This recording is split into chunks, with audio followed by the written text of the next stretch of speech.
Atualmente, existem 4 forças no universo conhecidas pelo ser humano. Elas são a força gravitacional, eletromagnética, nuclear forte e nuclear fraca.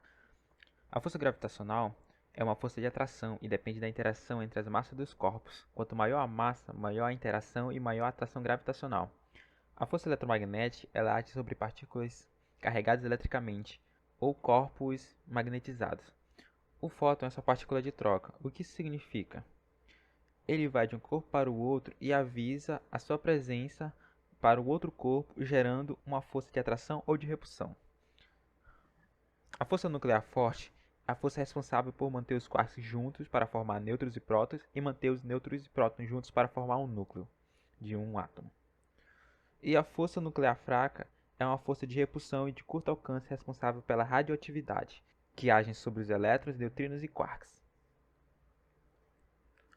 Mas em 1915, apenas 2 delas eram conhecidas, a força gravitacional descrita por Newton em 1687 e a força eletromagnética descrita por Maxwell em 1873. Nessa década, Albert Einstein já tinha formulado sua equação da relatividade geral e estava em busca de mais um desafio: unir a gravitação com o eletromagnetismo em uma teoria de unificação de campo. Sei. Mas antes dele, outros cientistas tentaram fazer essa unificação, e o primeiro foi o físico franco-finlandês Gunnar Nordström, que em 1914 teve seu artigo publicado em uma revista de física na Finlândia.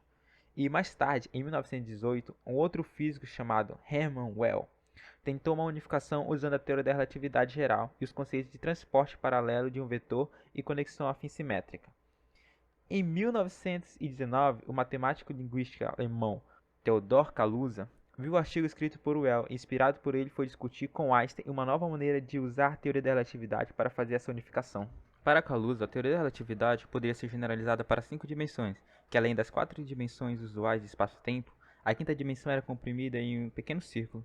Desse modo, as equações de Einstein de campo gravitacional, escritas em 5 dimensões, reproduzem as usuais equações de Einstein em 4 dimensões, acrescidas de um conjunto de equações que representa as equações de Maxwell do campo eletromagnético. Quer dizer, não entendi foi nada.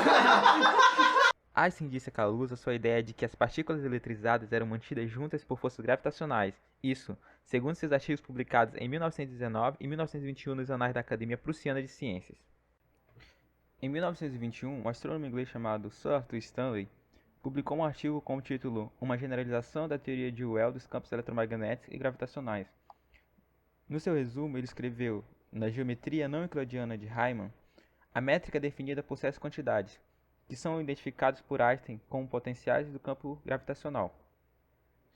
Weyl mostrou que, ao remover a restrição bastante artificial na geometria de Riemann, as expressões paramétricas incluem também termos que são identificados como os 4 potenciais do campo eletromagnético. Eu acredito que a geometria de Weyl, embora seja de longo alcance, ainda sofre de uma restrição desnecessária e prejudicial, e é o objetivo deste artigo desenvolver uma teoria ainda mais geral. Ao ultrapassar a geometria euclidiana, a gravitação surge; ao passar além da geometria riemanniana, surge a força eletromagnética. O que resta ganhar com mais generalização? Claramente, as forças de ligação não maxwellianas que mantêm os elétrons unidos. É mesmo, é? Mas o problema do elétron deve ser difícil, e não posso dizer que se a presente generalização consegue fornecer os materiais para sua solução. O presente trabalho não busca essas leis desconhecidas, mas visa em consolidar as leis conhecidas. Espero que, ao libertar a geometria de Weyl de sua alimentação, todo o esquema se torne simplificado, e sua nova luz é lançada sobre a origem das leis fundamentais da física. Então vemos que, se baseando na ideia de Weyl, o Stanley fez uma colaboração importante. Em 1923, mais um físico alemão chamado Jacob Grömer colaborou para um trabalho junto a Einstein no qual eles estudaram as soluções de singularidades livres da teoria de Kaluza. E ainda nesse mesmo ano, Einstein apresentou o esboço não matemático da generalização da geometria riemanniana, na qual englobaria em um campo total, desde o campo unificado, o campo gravitacional e eletromagnético. Mas deixou isso de lado e em 1926 ele voltou a refletir sobre esse mesmo tema. A busca de Einstein pelo campo unificado era objeto de notícia no mundo inteiro. A mídia tinha muita expectativa que ele iria conseguir, pois já tinha feito algo excepcional com a teoria da relatividade. Então, nos dias 4 e 14 de novembro de 1928, o The New York Times publicou a seguinte manchete: Einstein à véspera de uma grande descoberta, lamento intrusão, e Einstein reticente sobre seu novo trabalho, não contará com os alvos antes da hora.